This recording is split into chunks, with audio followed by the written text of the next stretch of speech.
my early 30s. I'm sorry, my early 40s.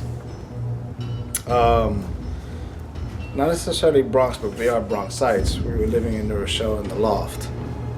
Extended Bronx. Extended Bronx. And Linda and I were both working on our computers, and our cat, Stalky, she was I have a box that I used to prop my feet up while I used to work on my computer for just to rest my feet, but she was sleeping on that box, and it was in the evening time, and then we lived in a 200 square foot space, a 20 foot 2,000.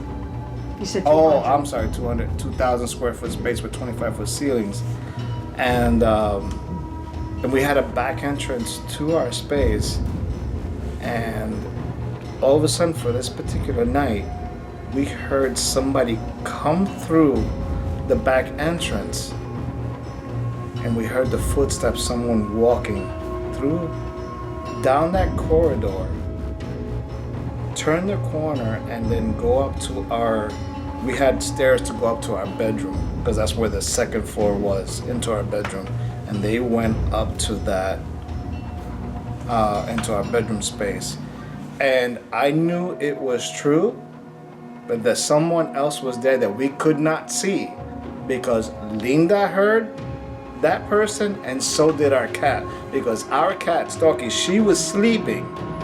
Then when that person came through, her little head popped up, and then she started growling. She started growling because there was someone else in the space that she did not know. That was very interesting to experience.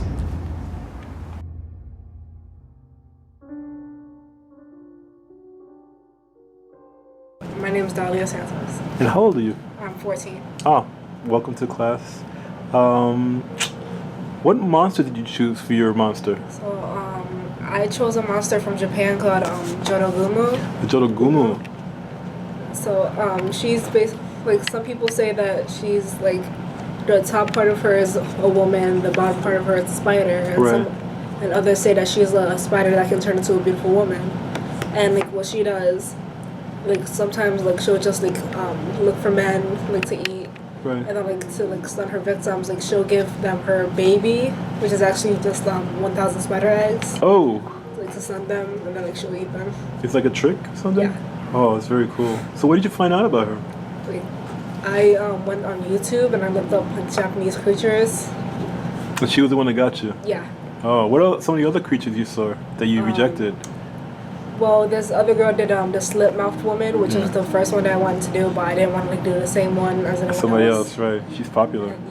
And then there was another one, which was like, how do I say it? Like, it was like this, like, skeleton that was basically like 15 times like the size of a normal person. Like, oh, I think I've seen that one. And like basically, like, it looked for people that were walking like late at night to eat them. Really? That's creepy. Yeah. What's your name? My name is Corinne James. Very nice to meet you again. And how old are you? I'm 17. Nice to meet you. Thank you. So, what does a 17-year-old pick as a monster these days? Let's see. So basically, I'm really terrified of octopuses. So that's why, really? Yeah. So that's why I picked the Kraken. And he comes from Norwegian folklore. Right. And basically, he's like the villain of Fisherman. So that's why he's kind of like a tall tale. It's pretty tall tale, yeah. It's beautiful detail in the work, by the way. Thank you. Look at that. So let me ask you about the Kraken. You know giant octopus really exist, right? Yeah, that's the scary part. Really? Are you scared of the water in general? No, I love the water. Huh. Yeah, it looks fun. What about deep water? Deep water, yeah. It doesn't matter what like feet. Really? So you just love it? Yeah, I just love the water. But you love the monsters too. That's really interesting. Yeah. Because I can't even go in water because there's something living in there.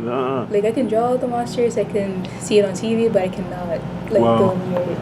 But what about when you see them you ever see them in the fish store or anything like that? Octopuses? Yeah, I just like keep a little distance. Okay.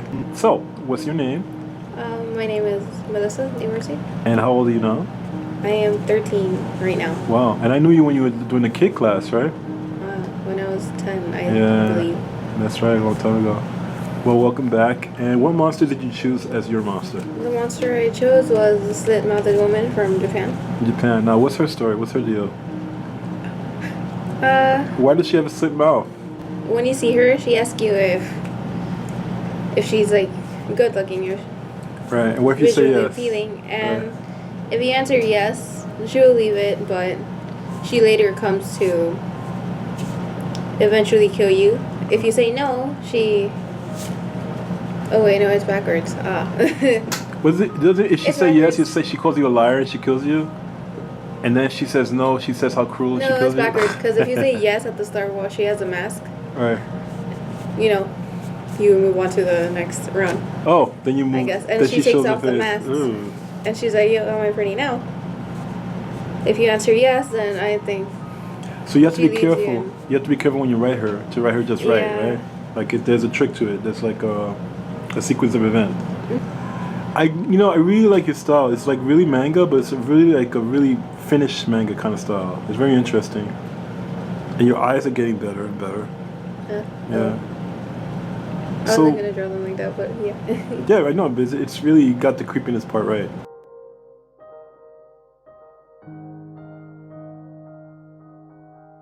In my apartment, Uh-huh. I'm the only one in there most of the time. In Quad And I'm City? just- yeah, and Huh. I'm sitting there and I hear the person calling me and I'm like, huh? And I look up and I'm like, there's nobody in here but you. And I'm like, okay. So I go back into and then they go, Rosalind. I'm looking around. I get scared. And I'm like, okay. I said, all right, if you're here for good, you're welcome to stay. But if you're here for bad, you know what you gotta do. And then it'll go away, it'll come back later on, and all I will see is shadow. Really? And I'm like, okay, all right. So I just sit there, I don't move.